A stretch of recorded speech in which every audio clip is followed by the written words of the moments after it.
जुदि गिनाया मोनसे जिउ जायो अब्ला आंनो बे जिउखौ नाङा। मानियो एसे लोरबां, नाथाय बे लोरबांथिखौ नाङा।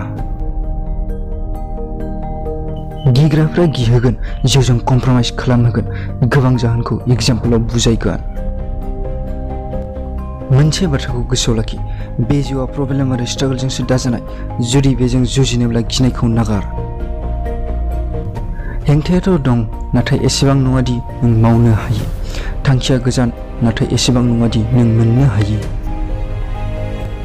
नाजाबाय था दावहाथिलियाव नों, खाफालनि लिरनायखौ नोंनो सुजु। देरहायो अब्ला मोजां, नङाब्ला सोलोंनो थाखाय जेननाया गोनांथार। जेसेबांखि नों नागिरा मानो, देरहानायनि गिबि नियम मिथिनाया गोनांथार। सोर नों बेखौ सिनायनाया गोनांथार। मानो एसेबां गियो थैनायखौ?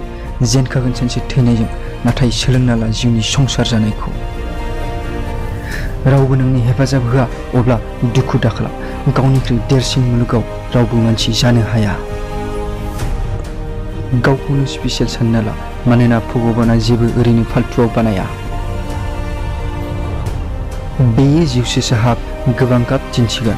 माब्लाबा गाबहोगोन, माब्लाबा मिनिहोगोन। जाय सिरि सहायलांबाय बियो देरहागोन। जाय साननायजों बोहैलांबाय बियो थालांगोन। दैया बरफ जानो सम नांगौ, हाबनाय साना ओंखारफिननो सम नांगौ। एसे धैर्य लाखि, एसे आरो जर लागाय। दावहाथिलियाव खाफालनि लिरनाय दरखौ खेवनो सम नांगौ। जेखौ नों नुदों मावना दिन्थि, मानिनाय लाखि।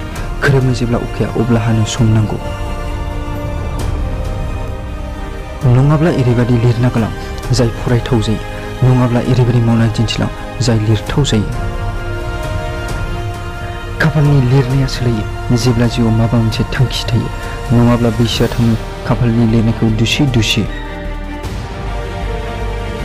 गासैनिबो जिउआव गाव गावनि गोहो आरो लोरबांथि थायो। नाया हाग्रायाव खारनो हाया आरो मोसाया दैयाव राजा जानो हाया। गाबोननि थाखाय साबसिन थियारि बेनोदि दिनै मोजां माव। गोबां नङा, बास एसेबां नाजारि।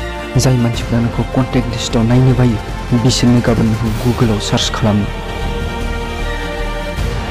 गोनांथि नङादि माबेबा हेंथाखौ गिनो। जायखौ नांगौ बास बेखौ फाग्लाबारि मोननायनि गोसो लाखि। नाजाबाय था नों आरो आवगायलां आरो नाय जिउआ मा मा गाब दिन्थिगोन। नों नोंनि थांखिखौ मोनगोन। लोगोफोर, जुदि भिडिअखौ मोजां मोनोब्ला अन्नानै लाइक आरो शेयार खालाम। जुदि आंनि चेनेलाव गोदानब्ला अन्नानै चेनेलखौ साबस्क्राइब खालाम। आं नोंसोरखौ लोगो हमगोन आंनि फिन भिडिअ। बेखिनि समनि थाखाय जय हिन्द।